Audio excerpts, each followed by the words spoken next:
Hi, my name is Gary. I live in West Texas. I have the website hartleywoodcraft.com. I do a little wood turning on the side. It's just a hobby, and I like to turn mesquite since it grows abundantly in this area of the country. And I wanted to talk a little bit about a bowl I'm about to turn and show you what I'm going to do and how I've chosen this piece. This is the piece of wood I've got right here. This is what I call mesquite mistletoe burl. This was a branch up in a tree where the mistletoe had grown into, and over time it had swollen up, and it produces a lot of really good grain and a lot of knots, as you can see, a lot of different textures in the wood. And I look for these now when I'm out hunting pieces of wood, so I can find these really beautiful pieces of mesquite. And these make some of my favorite bowls. I have several of these on my website. They're not real easy to come across and find, but I was really fortunate to find this one. The local constable in Merkel here called me on the phone one day and told me of some wood, and when I went and looked at it, I saw this piece right here and decided that that would be a really good one. So let's get this thing chucked up, and I'll demonstrate for you how I turn a mesquite bowl. Okay, so I have flattened an area right here on my wood blank, and I've drilled a hole, and I'm going to screw this wood blank onto this worm screw here that I've got in my chuck. So I'll just screw this on here, and once it's tight, it's on there pretty good. Now we're going to turn the profile.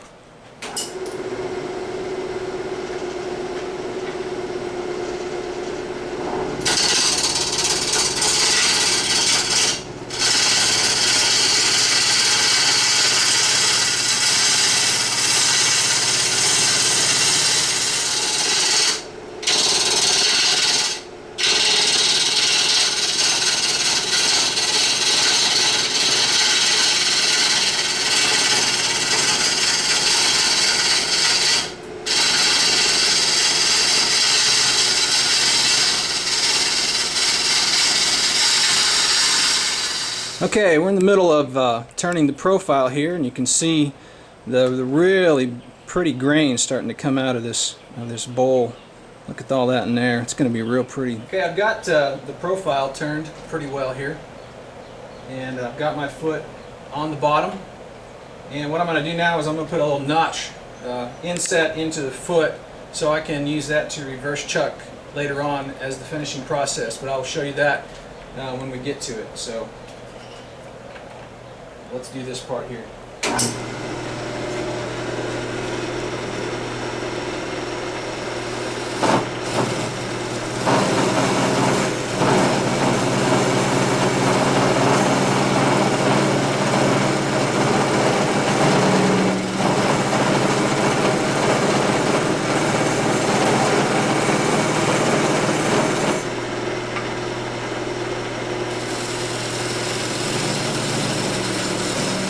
Okay, I got the profile pretty much where I want it. Got my foot ready. Now I'm ready to start sanding. And one thing about sanding, I'll show you a technique I use. You got all these knots and holes in here, and when you're sanding it tends to, down in here it's fine, but you get up in here when this thing is turning, and boy, this part right here, it can really mess up the sandpaper, mess up your hand. It's kind of rough, and so what I do, I've got a thick piece of neoprene here, and it's about the size of the sandpaper. And so when I'm sanding on a bowl like this, I will instead I'll put that neoprene in between the sandpaper and my hand, and it provides a lot of cushion right there.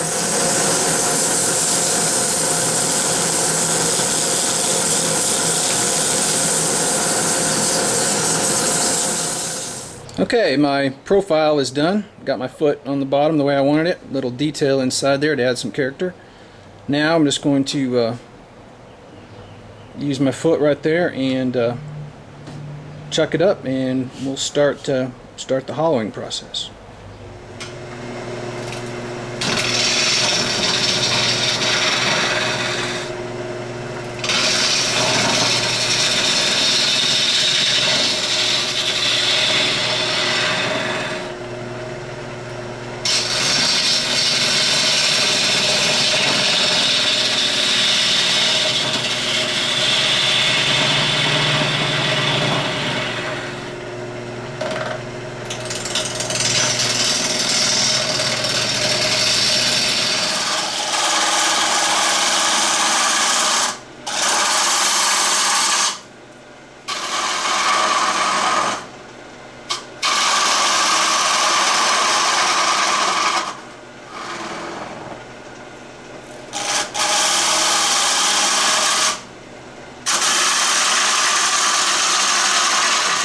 hollowed, and I've started sanding a little bit on it. And my thickness is good. It's got some real good character going on here. It's got a lot of really good, got some good holes in this area. The rim's got some really unique characteristics. Really like this right here. This is a pretty good feature on a bowl. And I'm going to spend a little more time sanding. I'll actually turn it on to sand in the bottom here, but sanding the edges, I've got to. I'm going to do this by hand up here because you can't have the lathe running with pieces like this sticking out and try to sand inside here. It'll just tear up the sandpaper. So I've made some pretty smooth cuts. There's a few little scratch marks from my gouges on the inside, but it's looking pretty good. So let's finish sanding it. Okay, the bowl has been sanded. I'm happy with it, happy with the shape.